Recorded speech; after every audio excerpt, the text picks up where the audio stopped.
국정원 선생님이 그 진술이 맞는지 조사를 해보겠다는 거예요. 북한에 전화를 해서 몇 년 몇 월 며칠 이름 땡땡땡 왔는데 거기 있던 사람 맞습니까? 라고 북한에다가.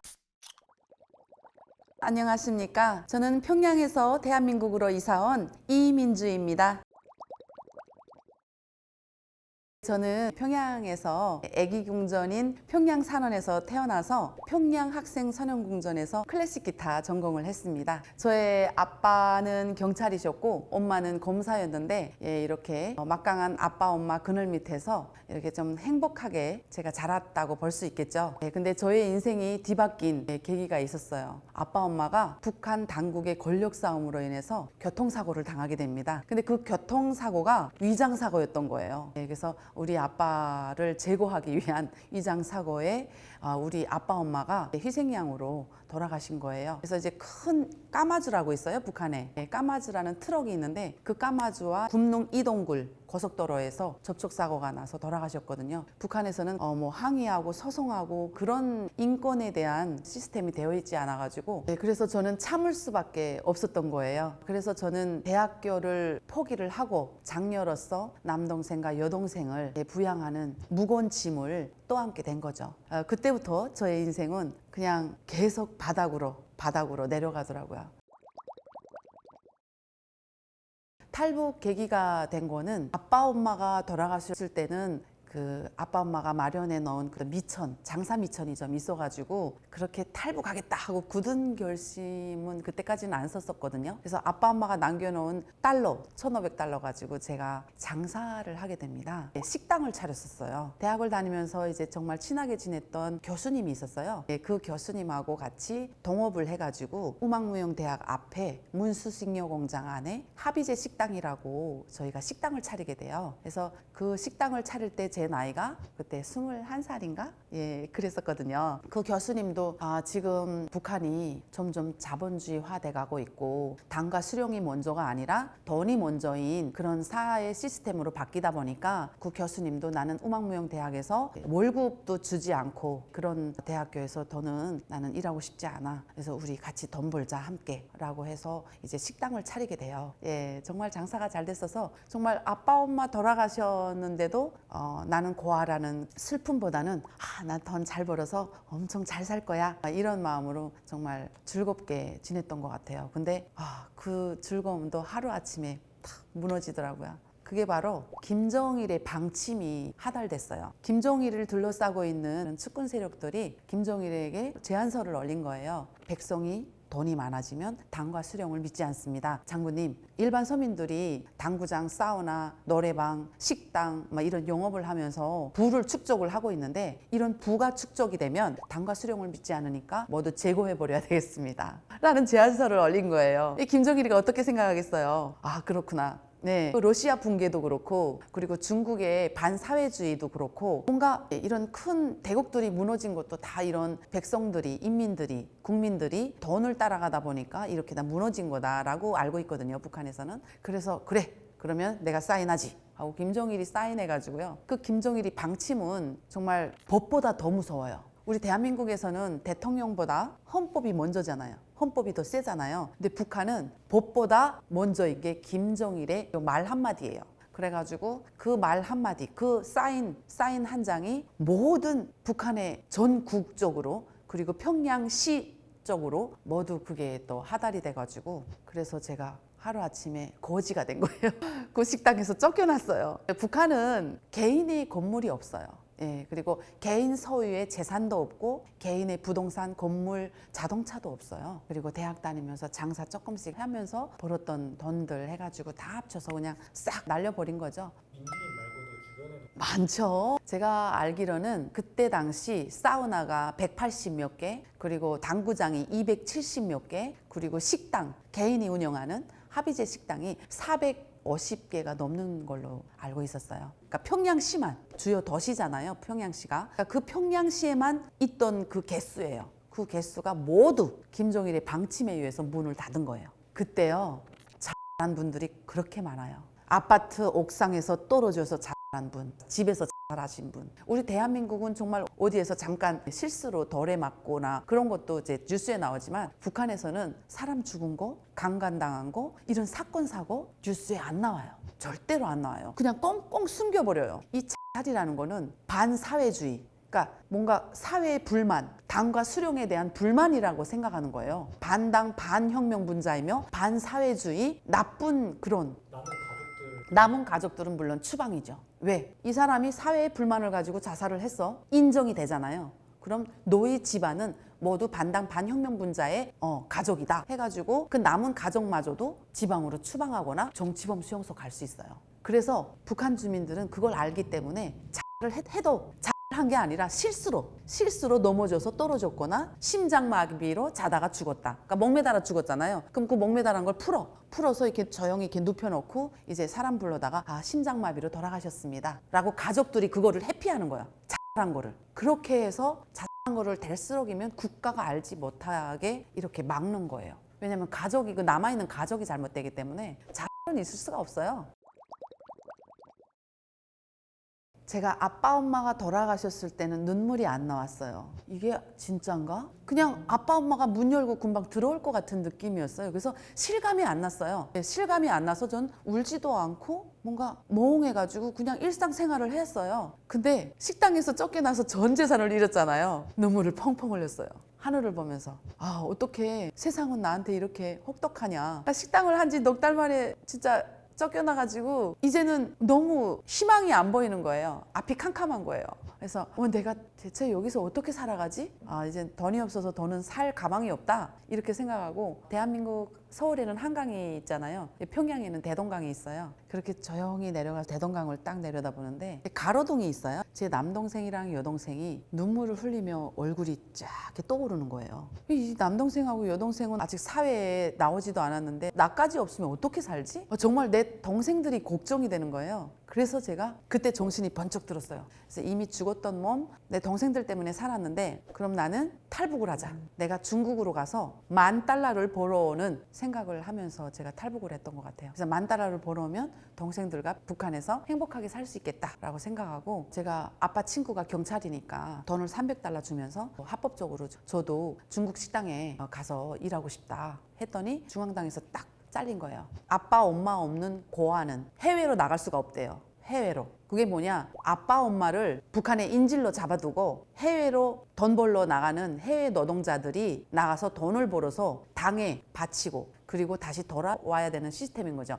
해외로 나가는 노동자들이 엄청 많아요. 남자들은 러시아로 그리고 우즈베키스탄 이런 해외로 나가는 건설 현장에서 일하시는 노동자 그리고 나무를 하는 벌목공들 남성분들이 이렇게 파견되고 여성분들은 중국이나 캄보디아 이런 데 식당 서빙하는 식당 종업원자로 파견이 되고 중국에서 미싱하는 분들이 또 이제 해외 노동자로 파견이 돼요. 그런 사람들이 다 뭐냐? 김부자들의 비자금, 김일성, 김정일, 김정은 이 김부자들의 비자금을 마련하는 그런 한마디로 김부자의 노예들인 거예요. 노예. 그 노예들이 바로 해외로 파견돼 가지고 일을 해서 그 돈을 몽땅 다 김부자에게 올려보내고 10%가 다 뭐예요? 5% 받아요. $100. 한 달 월급이 $100예요. 그걸 받고 오는 거예요. 그래서 저도 그렇게 가려고 했었는데 그게 취소가 됐잖아요. 엄마 아빠가 없는 고아는 해외로 갈 수가 없다. 라고 해가지고 합법적으로 갈 수 있는 그게 잘린 거야. 합법으로 못 가면 불법으로 가면 되지. 그러는 거예요. 중국에 뭔가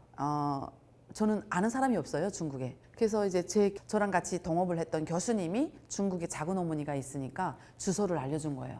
그래서 그 주소를 알려줘서 중국에 가서 제가 돈을 벌게 된 거예요. $10,000를. 한국어 통역도 하고 한국어 강사도 하고 백화점에서 옷도 팔고 막 이런 별의별 일을 다 했어요. 그렇게 $10,000를 벌어가지고 북한으로 가야지 했는데 중국의 지인분이 할빈에서 법원 부장이었어요. 대한민국으로 가야지 그러는 거예요. 그래서 아니 미쳤어요? 남조선에 가면 기자회견 하는데 제가 어떻게 가요? 이렇게 된 거예요. 그러니까 아니 기자회견 안 하면 되지. 솔직히 탈북자들이 살 길은 대한민국밖에 없다. 대한민국에 가면 국적도 해주고 정착 지원금도 주고 집도 해주는데 왜 북한으로 가서 굳이 고생하려고 하냐. 생각 좀 해봐라. 내가 $10,000를 가지고 북한에 들어가 그럼 북한에서 그 돈을 다 쓰고 다시 중국 올 거야? 그리고 또 북한 가서 다 쓰고 다시 중국 와서 또 벌어서 또 갈 거야? 이러는 거예요. 그러니까 제가 생각해 보니까 미래가 안 보이는 거예요. 희망도 안 보이고 어차피 북한에 들어가면은 힘 있고 권력 있는 자만이 살아남지, 저같이 아빠 엄마 없고 힘 없는 자는 돈이 어떻게 뺏기고 어떻게 또 그렇게 물거품으로 사라질지가 모르잖아요. 아무리 돈 가지고 갔다고 해도. 그럼 그 $10,000로 또 이제 먹고 살고 하다가 다 없어지면 또 중국 와서 벌어야 되는 그런 시스템이잖아요. 그러니까 이게 자꾸 반복될 것 같은 느낌이 저도 드는 거예요. 그래서 이분 말이 맞는데? 그럼 나도 한번 대한민국 가볼까? 국적을 할 수 있지 않을까? 라고 해서 대한민국으로 중국, 라오스, 태국 이렇게 3개국을 걸쳐서 오게 됐는데, 큰 병원이었어요. 이름이 기억이 잘 안 나는데 안산의 대학병원이었던 것 같아요. 병원이 엄청 크더라고요. 그 병원에서 북한에서는 신체 검사라고 하는데 대한민국에서는 건강검진이라고 하더라고요. 그래서 그 건강검진을 큰 대학병원에서 받았거든요. 정말 머리끝에서부터 발끝까지 검사를 다 했어요. 건강검진을 받고 이제 국정원으로 와서 이제 식사를 했던 것 같아요.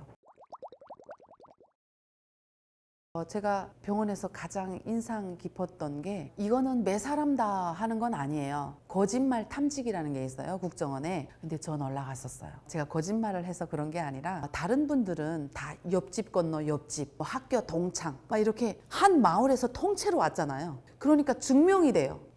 얘 우리 옆집에서 살던 애고요. 얘 우리 옆집 앞집에서 뒷집에서 같은 동창이었고요. 이렇게 증인이 되잖아요. 그러면 그분들은 북한 사람이라는 게 증명이 되죠. 근데 저는 누구도 안 왔어. 저만 왔어. 그러니까 평양에서 온 사람은 저밖에 없는 거예요, 거기에. 그리고 저를 아는 분이 대한민국에 한 명도 안 온 거예요. 그러니까 나를 증명할 수 있는 분이 없는 거예요. 그래서 저는 조사를 한다고 해서 간첩인지 아닌지, 중국 동포인지 아닌지, 난 간첩이 아니니까 괜찮아, 이렇게 생각했거든요. 근데 그게 아니더라고요. 조사를 해봐야 된대요, 내일. 그러니까 1대1 조사를 하고 가보셔도 됩니다 하더니 국정원 선생님이 그 진술이 맞는지 조사를 해보겠다는 거예요. 그래서 저는 어떻게 생각했냐, 북한에 전화를 하는 줄 알았어요. 전화를 해서 몇 년 몇 월 며칠 이름 땡땡땡 중구역 욕전동에서 살았고 뭐 하다가 왔는데 거기 있던 사람 맞습니까? 라고 북한에다가 물어보는 줄 알았어. 정말이에요. 전 그렇게 생각했어요.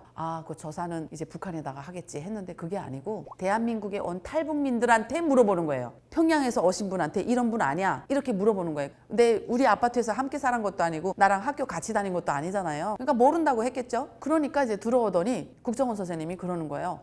민주 씨를 증명할 게 하나도 없대요. 그러니까 이 민주 씨가 나한테 3일 동안 진술한 내용 이만큼이었어요. 근데 저보고 뭐라고 그러냐면 기억력이 너무 좋대. 4살부터 지금까지 하나도 빠짐없이 다 적었거든요. 4살부터 지금까지. 그러니까 너무 기억력이 좋다는 거예요. 어떤 친구는 아빠 엄마 생일도 모른대. 근데 저는 아빠 엄마 생일, 고모 고모부, 이모 이모부 이름까지, 주소까지, 그리고 외할아버지 외할머니까지 싹 다 주소까지 이름까지 생년월일까지 아니까 너무 깜짝 놀라는 거예요. 저도 너무 솔직한 게 내가 아는 대로 다 진술하라고 했으니까 내가 아는 대로 다 진술했어요. 근데 그게 오히려 역효과로 이상한 사람이 돼버린 거야. 그래서 와, 이거 내가 괜히 다 진술했나? 막 이런 생각도 들었어요, 솔직히 말하면. 그래가지고 거짓말 탐지기에 올라가야 되겠대요. 그래서 왜요? 갑자기 겁이 나는 거예요. 이거 뭐지? 저 생각했어요. 북한에서 외국 영화, 소련 영화, 독일 영화를 많이 봤거든요. 그런 어떤 간첩들을 잡아가지고 고문하는 게 나와요. 전기 고문. 그리고 약물 주사를 딱 투여하고 거짓말 탐지기에 딱 앉혀놓고 막 이상한 거 질문해가지고 몽롱해가지고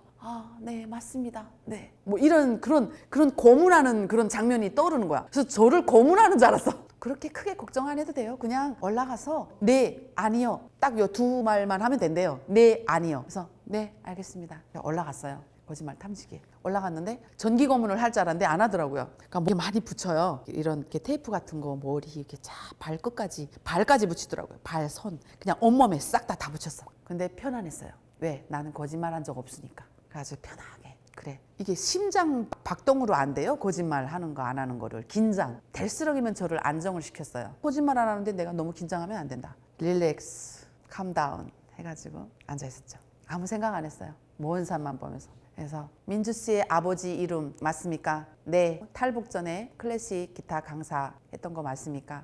네. 탈북 전에 탈북할 때 뭐 보이지던을 만났습니까? 아니요. 난 보이지던 만난 적 없거든요. 아니요. 이렇게 질문하는 거야. 그래서 네, 아니요로 대답을 했습니다. 그래서 한 10개의 질문 정도 하더니 네, 끝났습니다. 아, 수고하셨습니다. 이러는 거예요. 그래서 고문당할 줄 알았는데 별거 아니네 하고 나왔어요. 그래서 독방으로 갔죠. 그 다음날 갔더니 저사 잘 마쳤고요. 그래서 그냥 민주 씨가 진술한 내용을 우리가 증인한 사람은 없지만 믿기로 했다. 이제 나가셔도 됩니다. 하고 나온 거예요. 그게 독방에서요. 계속 이제 거짓말하고 이제 진술한 내용과 뭔가 이렇게 맞지 않으면 독방에서 일주일 만에 못 나와요. 혹시 주변에 그 거짓말하는 사람도 있었어요?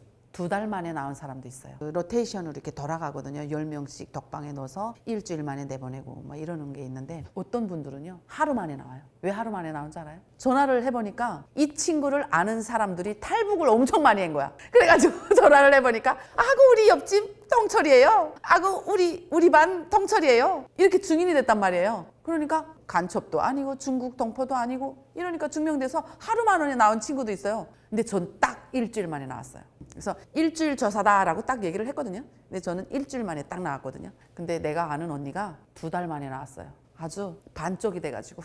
그래서 언니 왜 이제 나왔어? 그랬더니 에이 뭐 그럴 일이 있었어. 근데 후에 알아봤더니 거짓말 많이 해가지고 거짓말. 아니 국정원 선생님들이 얼마나 유명하신, 아니 얼마나 사람 심리에 대해서 얼마나 잘 아는 선생님들이에요. 아니 그 선생님 앞에서 거짓말하면 어떻게 돼요? 다 빵짝 나지. 그러니까 뭐가 맞지 않으면 계속 질문하고 저사하고 질문하고 저사하고 하니까 그걸 두 달을 떡방에서 저사받은 거야. 그러니까 언니 그냥 사실대로 말하고 진실대로 말하고 빨리 풀려 나오지 왜 거짓말했어? 내가 그랬거든요. 그러니까 아유 참, 넌 몰라도 돼 막 이러더라고요. 그렇게 1달 2달 걸린 사람도 많아요. 거짓말해가지고. 한국에 와서 되게 신기한 게 너무 많죠. 대한민국 시스템하고 이런 사회 문화 경제 시스템하고 북한의 사회 경제 문화 시스템이 완전 달라요. 우리는 70년 넘게 분단되어 있었잖아요. 언어도 다르죠. 지하철 그리고 버스 막 이런 교통 시스템도 다르죠. 저는 평양에서 살았기 때문에 이제 대중교통을 많이 이용을 했어요. 근데 이제 지방에 있는 친구들은 대중교통을 이용해 본 적이 없는 친구들이거든요. 그러니까 그분들은 뭐나 다 신기했겠죠. 다 새롭고. 근데 저는 그거 알아요? 백지장에 물들이기가 쉬워요. 근데 물들인 종이에 다시 물들이려고 하면 힘든 거 아시잖아요. 그러니까 지방에 있던 친구들은 백지장이니까 뭔가 새로운 곳에 적응하기가 되게 쉽겠죠? 근데 저는 뭐예요? 평양에서 조금 알아요. 대중교통도 알고 대중교통 시스템도 알고 문화 이용을 하는 것도 나는 다 안단 말이에요. 왜냐면 평양에서 뭐 용화관도 자주 갔었고요. 에버랜드도 자주 갔었고요. 물놀이장도 자주 갔었고 이런 어떤 문화 이용을 저는 해본 사람이잖아요. 근데 다른 친구들은 못 해봤고 나는 해봤는데 대한민국에 오니까 다른 거예요. 그 시스템이. 버스를 딱 탔어요. 탔는데 그냥 가는 거야. 아니 왜 그냥 가지? 북한은 매 정류장마다 다 서요. 버스가. 사람이 내리든 안 내리든 타든 안 타든 매 정류장마다 다 서요. 그래서 내리거든요. 근데 우리 대한민국 버스는 하차벨을 눌러야 돼. 그래야 내릴 수 있어. 근데 전 하차벨도 안 내리고 이제 다음 정류장에 내리면 되겠지. 근데 누구도 안 내리는 거야. 그러니까 누구도 하차벨을 안 누른 거예요. 지나가는 거예요. 아저씨! 아니 이거 정류장 지나갈게요! 그러면서 아저씨를 추궁을 했어요. 룰 위반을 아저씨가 한 줄 알았지 내가 한 줄이라고 꿈에도 생각 못했어요. 그래서 아저씨하고 막 뭐라고 했어요. 제가. 그랬더니 다들 이상하게 보더라고요. 배를 눌러셔야죠. 내리려면. 그러는 거예요. 그리고 언어, 특히 언어. 시장에 가서 추리 얼마예요? 이렇게 물어봤어요. 추리가 뭔지 알아요? 추리가 자두예요. 자두를 북한에서 추리라고 해요. 그리고 또 스타킹 파는 가게에 가가지고 양말 바지 얼마예요? 양말 바지 얼마예요? 그러니까 이 사장님이 너무 저를 이상하게 보는 거야. 이런 언어 문화도 다르고 하니까 얼마나 힘들었겠어요. 그러니까 이제 걸음마다가 다 몰라요. 북한 탈북민들이. 아직 다 모르는 게 많아요.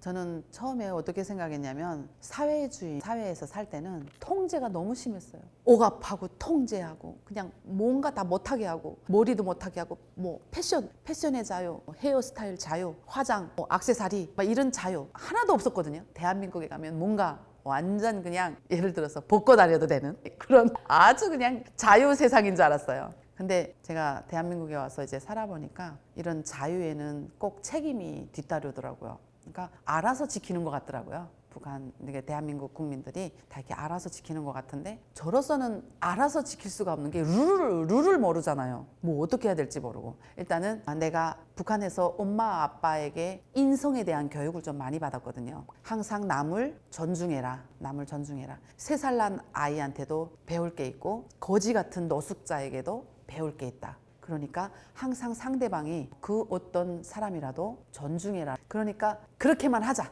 내가 대한민국 자본주의 시스템 룰은 모르겠다. 근데 일단 그 어떤 인간의 기본은 지키자. 이렇게 생각했던 것 같아요. 기본은 지키자. 그러니까 뭔가 내가 이분이 나를 무시했어요. 북한에서는 상대방을 절대로 이제 무시할 수 없는 게 복수를 하거든요. 뭔가 남자를 데려다가 때린다든가 이런 폭력으로 복수를 하는데 대한민국에서 폭력했다가는 감옥 가잖아요. 시청자 여러분, 저의 이야기 잘 들으셨나요? 저는 민주의 허드까기라는 채널을 운영하고 있는 이민주입니다. 이렇게 천국 같은 대한민국, 감사한 대한민국에 저희 탈북민들을 대한민국 국민으로 받아주시고 많은 부분에서 혜택을 받으면서 저는 너무 감사하다고 느껴지고요. 우리 여러분들께서 통일의 대상이 북한인 것만큼 북한에 대해서 저희들을 통해서 많이 알고 가는 그런 시간들로 마쳤으면 합니다. 아직 설 있고 또 어린 아이 같은 탈북민들이 옆에 계신다면 좀 많이 도와주고 그리고 또 많이 배려해 주시면 감사하겠습니다. 저는 지금 대학원 생활을 하면서 프리랜서로 강의도 하고 공연도 하고 유튜브 촬영도 하는데 좀 나름 열심히 대한민국에서 살아보려고 노력하는 탈북민들 중에 한 사람입니다. 여러분들께 다시 한번 감사하다는 말씀 드리고 싶습니다. 감사합니다.